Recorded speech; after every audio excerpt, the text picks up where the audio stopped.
hablando de la iglesia. Y hoy vamos a continuar hablando de la iglesia. Normalmente hago series, entonces tenemos la iglesia número 2. Y si no acabamos hoy, vamos a hacer la iglesia número 3, 4, 5, hasta que Dios diga qué es la iglesia, que entendamos la iglesia, ¿verdad? Cualquier organización que a usted le guste y mande, que sea exitosa en nuestra vida, empezó de una cosa muy pequeña.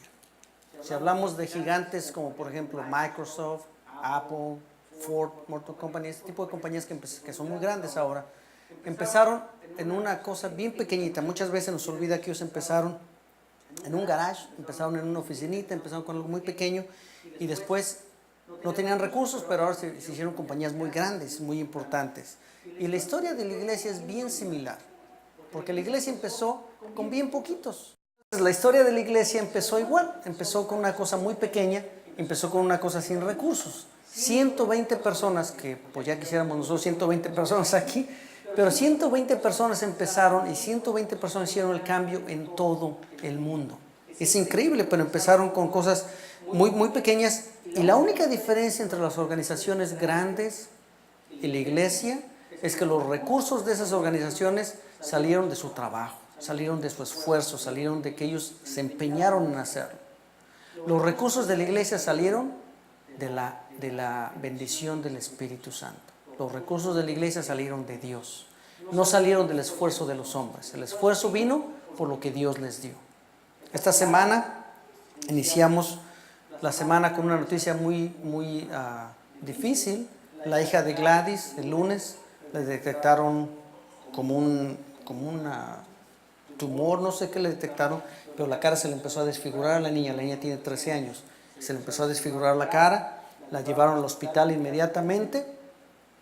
En el hospital aquí en Virginia le detectaron un tumor en el cerebro, se la llevaron a Charlottesville inmediatamente. Para el miércoles a las 9 de la mañana ya estaba la niña en el quirófano, lo estaban operando. Una noticia bien tremenda. Cualquier operación, cualquier intervención tiene sus peligros. Algunos muchos, algunos muy poquitos. Pero intervenir en el cerebro, en la cabeza, es bien delicado. Así que en la semana la empezábamos con esta noticia. El miércoles orábamos por la niña, orábamos por Gladys. Los doctores esperaban que la operación tardara 20 horas o más de 20 horas. Es una operación muy, muy complicada. Para el final del miércoles, Gladys ya estaba poniendo en Facebook que la niña estaba bien, que la operación duró menos de 12 horas, que la niña reaccionó completamente durante la operación y que la niña está perfecta. ¿No le damos gracias a Dios? Dios hace cosas grandes. Puso algo como esto en el Facebook. Esta Gladys dice: mis hermanos y hermanas en Cristo y a todos los que estaban en oraciones sobre mi hija, todo salió a perfección.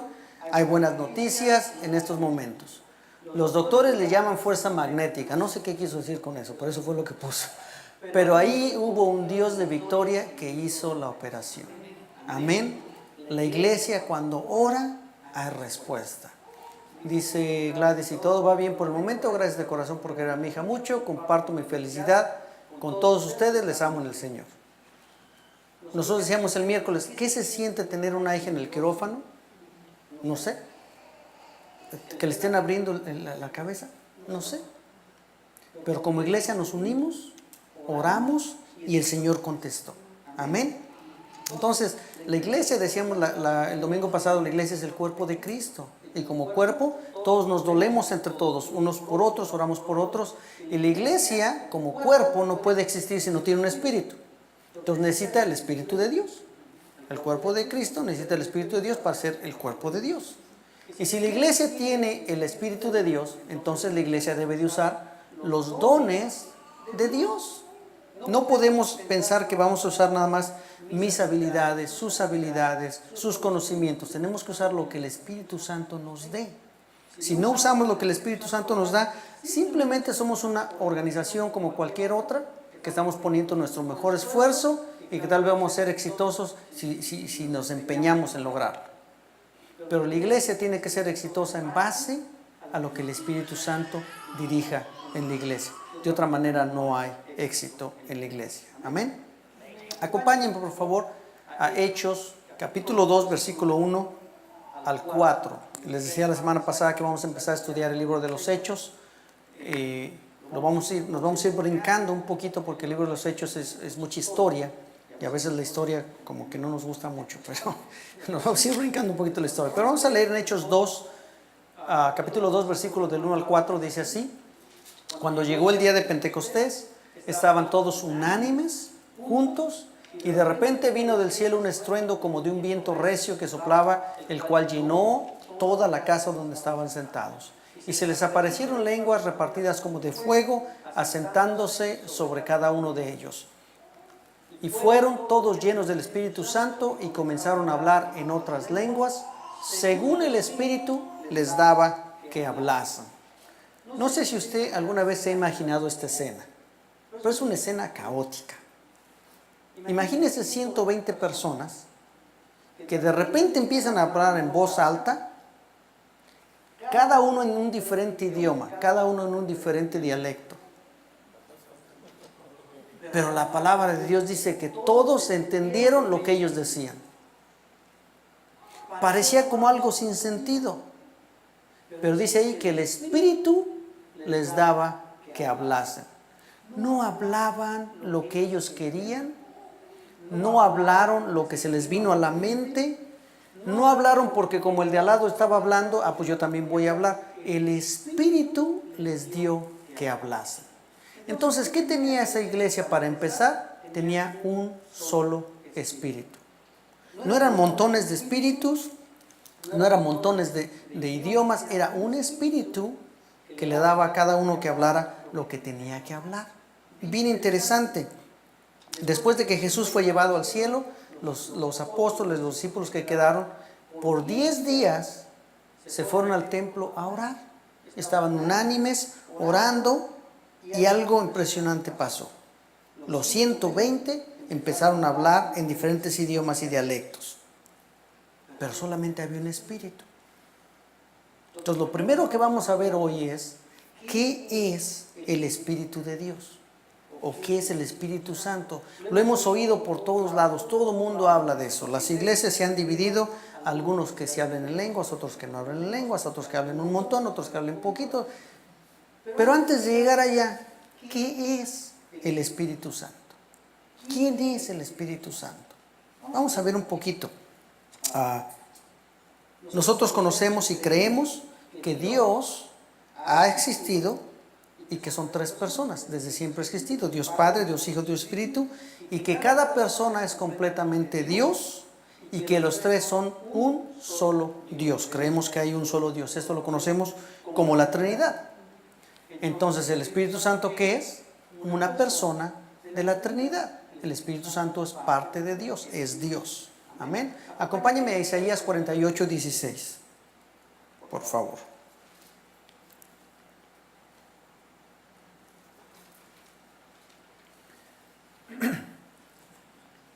Amén. Dice así: acercaos a mí, oíd esto. Desde el principio no hablé en secreto. Desde que eso se hizo, ahí estaba yo, y ahora me envió Jehová el Señor y su Espíritu. ¿Qué vemos aquí? Aquí vemos claramente las 3 personas de la Trinidad. Yo estaba desde el principio. Dios siempre ha sido, Dios siempre ha existido. Jehová, Dios el Padre, envió a Jesucristo y al Espíritu Santo. Vemos a las 3 personas juntas. Entonces no hay duda, el Espíritu Santo es una persona de la Trinidad. No es que Dios Padre es Jesús, o que Dios Padre es el Espíritu, o que el Espíritu es Jesús, o que el Espíritu es Dios. Cada uno son diferentes. Cada uno tiene su propia personalidad y cada uno tiene sus propias responsabilidades. Amén. Acompáñame a Juan 14, 26.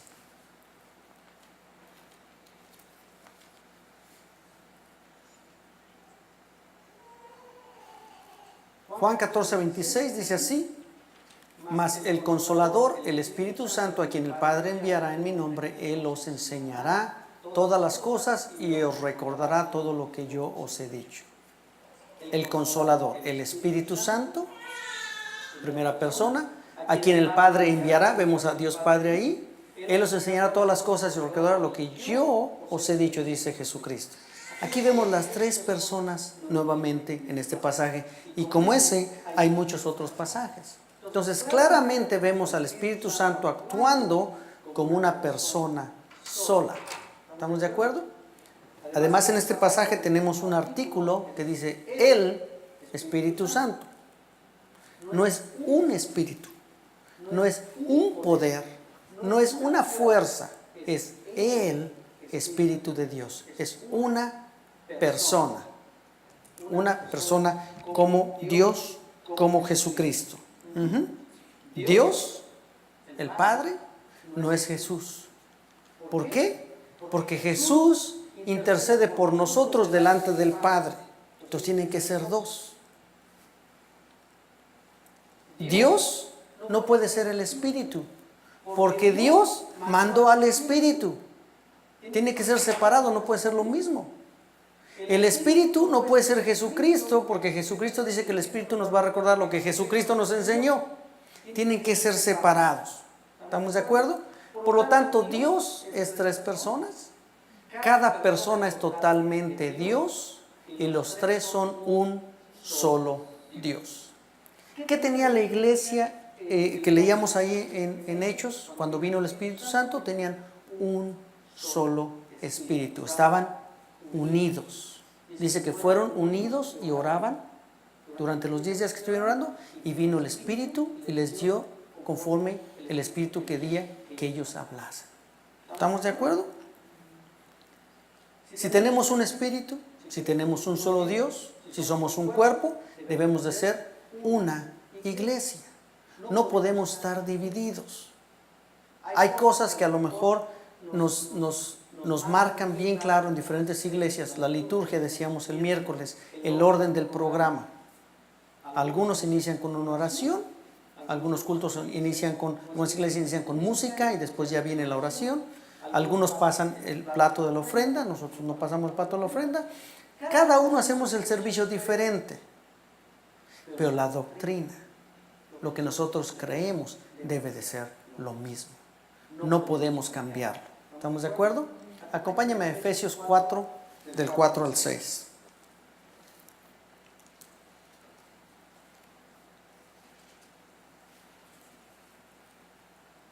Efesios 4, del 4 al 6, tal vez es el versículo más fácil de explicar.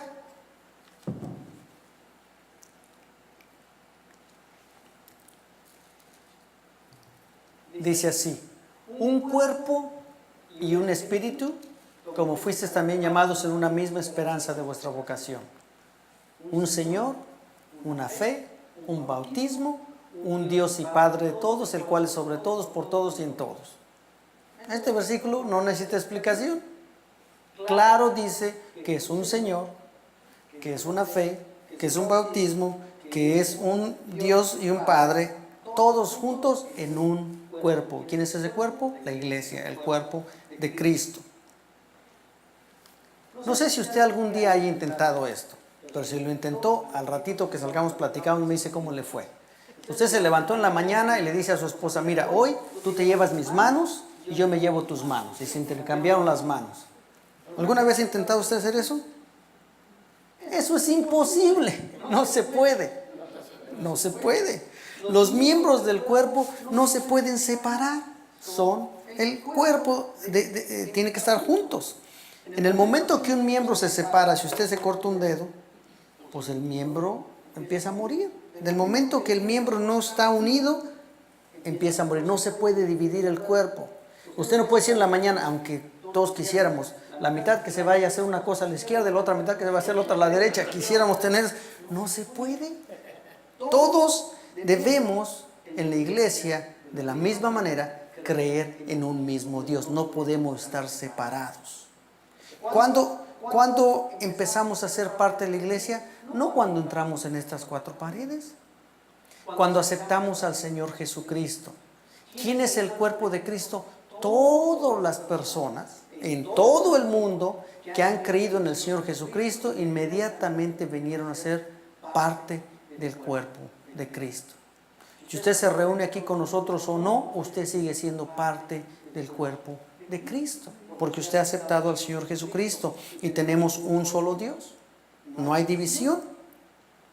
Por lo tanto, La iglesia debe de mantener un credo, debemos de creer lo mismo, creemos en un Dios trinitario, 3 personas, cada persona totalmente Dios y las personas cada una juntas son un solo Dios. ¿Estamos de acuerdo? Una sola iglesia. Acompáñenme, Efesios 5:23 dice rapidito, dice, Cristo es cabeza de la iglesia, la segunda parte del versículo, la cual es su cuerpo y Él es su Salvador. Nosotros somos el cuerpo de Cristo. Un espíritu, una fe, un bautismo, un Señor, un Dios y Padre, una iglesia, un credo, nosotros creemos en una sola cosa, una sola fe, una sola doctrina. No podemos estar separados. Efesios 2 del 18 al 22.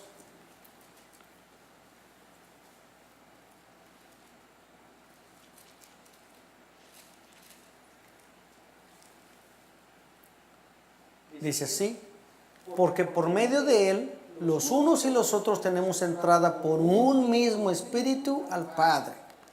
Así que ya no sois extranjeros ni advenedizos, sino conciudadanos de los santos y miembros de la familia de Dios, edificados sobre el fundamento de los apóstoles y profetas, siendo la principal piedra de ángulo Jesucristo mismo, en quien todo el edificio bien coordinado va creciendo para ser un templo santo en el Señor, en quien vosotros también sois juntamente edificados para morada de Dios en el Espíritu. Somos un templo santo del Señor. Usted y yo no somos muchos cuerpos, no somos muchos templos, no tenemos muchos señores. Somos un cuerpo y un templo santo para Dios, el cual tiene como cabeza a Jesucristo y en el cual mora el Espíritu Santo. Usted y yo, cuando aceptamos al Señor Jesucristo, recibimos la promesa del Espíritu Santo y nos convertimos en el templo del Espíritu Santo. ¿Dónde está el Espíritu Santo ahorita? Adentro de usted. Oiga, pero yo no he hecho ningún... En el momento en que usted aceptó al Señor Jesucristo, usted recibió la promesa del Espíritu Santo. Mire, 1 Corintios 6:15, la primera parte de 1 Corintios 6:15, y después leemos el 19.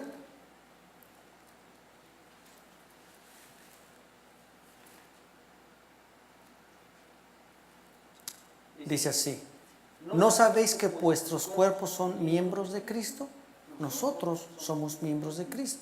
Y dice el 19, ¿o ignoráis que vuestro cuerpo es templo del Espíritu Santo, el cual está en vosotros, el cual tenéis de Dios y que no sois de vosotros? Entonces, ¿este cuerpo qué es? El templo del Espíritu Santo. Amén. Nosotros tenemos al Espíritu Santo adentro de nosotros. ¿Cuáles son las manifestaciones de yo que tengo al Espíritu Santo? Los frutos del Espíritu. Gozo, paz, paciencia, benignidad, etcétera, etcétera. Todos los frutos del Espíritu es la evidencia de que usted ha sido salvo y de que el Espíritu Santo mora en nosotros. Un solo cuerpo como iglesia y el Espíritu Santo morando en cada uno de nosotros. Bien sencillo, una iglesia. Aún más en Efesios 1:13. Quiero, dice uno de los hermanos aquí, quiero poner cemento alrededor de esto. Quiero que quede bien cimentada la idea de que somos una iglesia, de que somos un cuerpo, de que tenemos un solo espíritu, una fe, un Señor, un Jesucristo, un bautismo, todos un Dios y Padre, que creemos en la Trinidad, Dios Padre, Dios Hijo, Dios Espíritu Santo, cada uno completamente Dios y los tres juntos un solo Dios. Quiero que quede eso bien claro y que usted y yo, cuando aceptamos al Señor Jesucristo, usted y yo recibimos la promesa del Espíritu Santo en ese momento. Efesios 1:13, y después vamos a leer el versículo 22-23, dice así, el versículo 13, en Él también vosotros, habiendo oído la palabra de verdad, el evangelio de vuestra salvación, y habiendo creído en Él, fuisteis sellados con el Espíritu Santo de la promesa. Amén. Dice el 22, y sometió todas las cosas bajo sus pies, y dio por cabeza sobre todas las cosas a la iglesia, la cual es su cuerpo, la plenitud de aquel que todo lo llena en todo. ¿Se da cuenta? La iglesia es la plenitud del cuerpo de Cristo. Y nos ha dado la plenitud del Espíritu para que todo lo que sea la iglesia esté lleno del Espíritu Santo. Cuando usted y yo fuimos salvos, recibimos el Espíritu Santo completito. No recibimos una gotita. Fuimos llenos del Espíritu Santo en ese mismo momento. Amén. Entonces, si todos tenemos un mismo espíritu y todos somos parte de un mismo cuerpo, el cuerpo de Cristo, todos deberíamos de tener un mismo don, ¿verdad? No, no.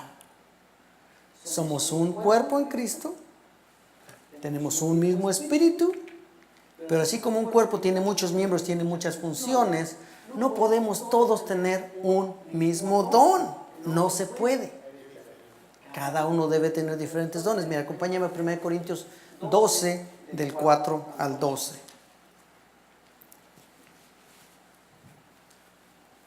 Está un poquito larga la lectura, pero está interesante.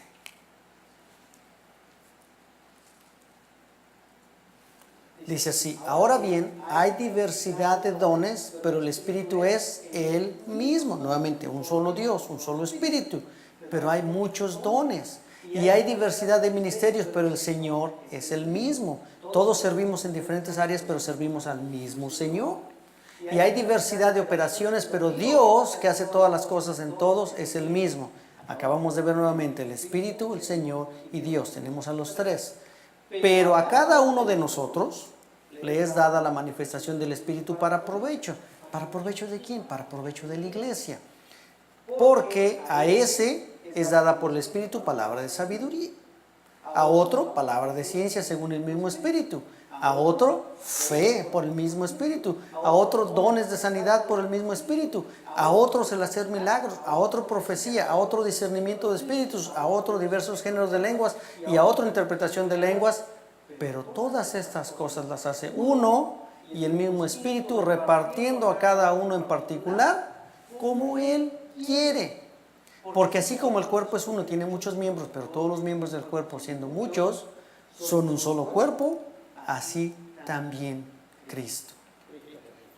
¿Se da cuenta? Este pasaje nos dice claramente que somos parte de un solo cuerpo, el cuerpo de Cristo, y todos los dones son dados por un mismo Espíritu a la iglesia, el Espíritu Santo. Pero la iglesia ha recibido una diversidad de dones. No es posible que todos tengamos el mismo don. Versículo 7 dice: a cada uno le es dada la manifestación del Espíritu para provecho. ¿Para provecho de quién? Para provecho de la iglesia. ¿De qué me aprovecha a mí que todos sepamos servir mesas si nadie está sentado a la mesa para comer? Pues de nada. ¿De qué le sirve a la iglesia que todos estemos aquí arriba predicando al mismo tiempo si nadie está sentado ahí escuchando la palabra? De nada. ¿De qué me sirve que todos tengamos dones de sanidad si nadie está enfermo en la iglesia? De nada. ¿Se da usted cuenta? A uno le da palabra sabiduría, a otro palabra de ciencia, a otro palabra de fe, a otro sanar, a otro hacer milagros, a alguno profecía, a otro más entender o discernir los espíritus. Cuando alguien entra aquí y se empieza a sentir la cosa difícil, a otros hablar en lenguas y a otros interpretar. Entonces la pregunta es: ¿debemos todos hablar en lenguas? No. No. ¿Debemos todos profetizar?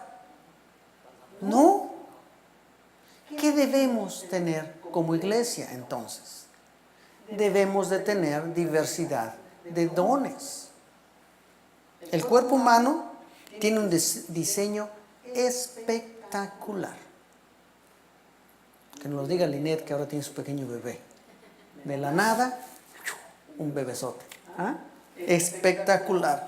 Todos los miembros del cuerpo tienen una función diferente y especial. Sin embargo, algunos miembros no son indispensables. ¿Se ha usted puesto a pensar en eso? Por ejemplo, una persona puede vivir sin manos, sin brazos, sin piernas, y puede vivir años sin ningún problema, sin ojos, sin oídos. ¿Qué tal una persona que no vive, una persona que vive sin corazón? ¿Usted ha conocido a alguna persona que le hayan quitado el corazón y que esté viva? No podemos vivir sin corazón. La persona que no tiene brazos, no tiene piernas, está complicada su vida, pero puede vivir. Podemos vivir con un riñón. ¿Qué tal sin hígado? No se puede. No se puede.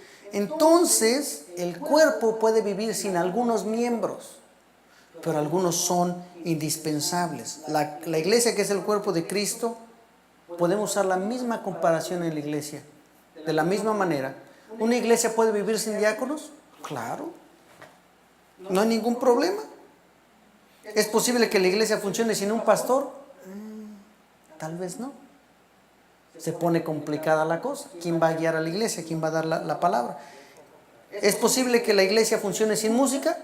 Sí. Cantamos a capela. De cualquier manera nunca cantamos en tono, así que pues, ¿cuál es la diferencia?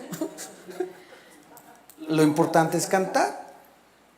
Pero es imposible tener una iglesia sin la predicación de la palabra, sin la enseñanza de la palabra, sin la explicación y la exhortación que viene de la palabra. ¿Se da usted cuenta? ¿Qué es más importante? ¿Que yo me pare aquí y hable en lenguas? ¿O que yo venga y les explique claramente lo que la palabra de Dios le está diciendo que usted haga, que yo haga? La palabra de Dios es más importante, ¿se da cuenta? Mira, acompáñeme a Corintios 14, debe ser Primera de Corintios 14, del 1 al 3. No le puse ahí primera, pero es Primera de Corintios 14, del 1 al 3. Primera de Corintios, capítulo 14, versículo del 1 al 3. A ver si lo alcanzan a leer, va a estar un poquito pequeño en la pantalla. Dice: seguid el amor y procurad los dones espirituales, pero sobre todo que profeticéis. Porque el que habla en lenguas no habla a los hombres, sino habla a Dios, pues nadie le entiende, aunque por el Espíritu mismo habla misterios. Pero el que profetiza habla a los hombres para edificación, exhortación y consolación. El que profetiza habla a los hombres para edificación, exhortación y consolación. ¿Qué habla el profeta cuando habla? ¿Qué habla el profeta cuando dice una profecía? La palabra de Dios, porque es profeta de Dios. ¿Qué va a decir? Lo que Dios le venga a decir. ¿Qué hace usted cuando habla del evangelio? Usted está hablando la palabra de Dios. Usted está funcionando como un profeta para las personas que están escuchando la palabra de Dios. ¿Cómo así? Usted viene y le dice a una persona: mire, si usted cree en el Señor Jesucristo, usted va a ser salvo, usted y toda su casa. La persona acepta al Señor Jesucristo, ¿y qué pasa? Es salvo. ¿Se cumplió la palabra que usted dijo? La profecía es la palabra de Dios. ¿La iglesia qué debe de buscar entonces? La profecía. ¿Cómo? Que yo me meta y a ver, investigue lo que... No, hermano, métase a la palabra de Dios y hable la palabra de Dios. Y si alguien habla en lenguas, ¿qué voy a hacer? Pues la palabra dice que debemos entender lo que dice. Y si no dice, pues que no hable. Si no se entiende, que no hable. El pasaje que acabamos de leer dice que si alguno habla en lenguas, habla a Dios. Pero los que estamos aquí no entendemos nada. Entonces, ¿qué va a hacer usted si usted tiene ese don? Ahí en lo privado. Cuando usted esté hablando con Dios ahí, y si usted habla en lenguas ahí una media hora, 1 hora, 2 horas, usted está hablando con Dios. Si Dios da el don de lenguas en la iglesia, ¿qué vamos a hacer? Tiene que haber interpretación. En orden. No un alboroto ahí. ¿Me explico? Pero la iglesia, ¿qué va a tener? Diversidad de dones. Entonces usted y yo, ¿qué tenemos que hacer? La iglesia debe estar unida, orando, pidiendo por los dones que el Espíritu Santo nos va a dar. Si usted tiene en su corazón el deseo de tener un don del Espíritu Santo, dice, yo cómo me gustaría tener uno de esos dones que acaba de mencionar en la palabra.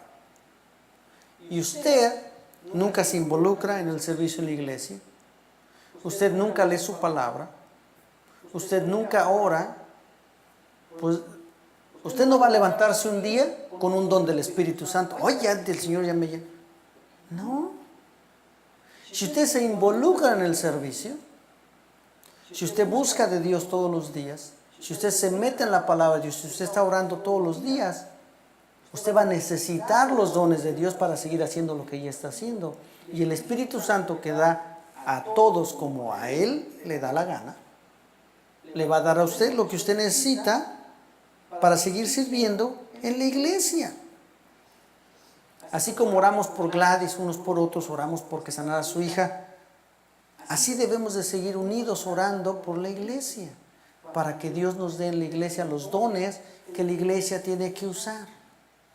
No queremos orar para que Dios nos dé unos dones que la iglesia se ve espectacular. Uy, usted cómo hacen ruido en esa iglesia. No. Queremos que Dios nos dé los dones que podamos usar para que la iglesia siga edificándose en perfecto orden en los cimientos que Jesucristo nos dejó. Amén. Si la iglesia tiene el Espíritu de Dios, entonces la iglesia debe de usar los dones del Espíritu de Dios. No los dones que usted y yo pensamos que son buenos, no los que usted y yo se nos ocurra. ¿Se das cuenta? ¿Qué vamos a hacer como iglesia a partir de hoy? Estar juntos, unánimes, orando, pidiendo por los dones que el Espíritu Santo quiera darnos. Y cuando el Espíritu Santo le dé los dones, si usted no sabe cómo usarlos, no se preocupe. Vamos a seguir entrenando aquí. No va a ser de la noche a la mañana que usted ya sabe hacer todo. Pero involúcrese en el servicio. Involúcrese en predicar, en profetizar la palabra a otros. Romanos 6:23 dice que la paga del pecado es muerte. Si una persona muere sin Jesucristo, esa palabra es verdad. Pero dice que por cuanto todos pecaron, estamos destituidos de la gloria de Dios, mas Cristo envió a su Hijo, y cuando estábamos muertos en pecado, Él murió por nosotros y nos reconcilió. Si confesamos nuestros pecados, Él es fiel y justo. Si usted le dice esa palabra a alguien, usted está leyendo la palabra de Dios, usted está funcionando como profeta que le lleva la palabra de Dios a esa persona, y esa persona acepta al Señor Jesucristo. ¿Se da cuenta? Así que, hermanos, les invito a que unánimes, juntos, busquemos los dones espirituales que el Espíritu nos quiera dar. No los que usted desee, los que el Espíritu quiera darnos como iglesia. Amén. Vamos a ponernos de pie, vamos a orar para eso, para terminar la predicación. Padre Santo, venimos delante de tu presencia, reconociendo totalmente, Señor, tu deidad, reconociendo que tú eres Dios en tres personas, el cual, oh Dios Padre, envió al Hijo Jesucristo a morir por nuestros pecados. Y cuando Él fue recogido, tú enviaste al Espíritu Santo para estar con nosotros y para guiarnos como iglesia, para darnos los dones que necesitamos, para enseñarnos las cosas que Jesucristo enseñó, para recordarnos todo lo que Él dijo, Señor, y para que a través de ello esta iglesia, Señor, pueda moverse en el Espíritu, para hacer las cosas que el Espíritu quiera que hagamos, Señor, de acuerdo a la visión que tú has puesto para esta iglesia, Señor. Ayúdanos como iglesia a estar unidos, todos juntos, en oración, para que tú, Señor, derrames los dones que tú quieras derramar en esta iglesia, para que todos, Señor, en orden podamos ir y alcanzar a otros para ti, Señor, podamos trabajar para ti, Señor, y que esta iglesia siga creciendo para la gloria de tu nombre. Ayúdanos, Padre, a continuar firmes en la doctrina, a continuar, Señor, creyendo en ti, y a continuar, Señor, siendo guiados por el Espíritu Santo en cada paso que damos, Padre. Te damos gracias en esta hora, Señor, por tu palabra, y te ruego que nos ayudes a recordarla y que seamos vigilantes, Señor, para que ninguna otra palabra, Señor, nos vaya a engañar y que no caigamos, Señor. Guárdanos con tu Espíritu, te lo pedimos en el nombre de Jesús. Amén.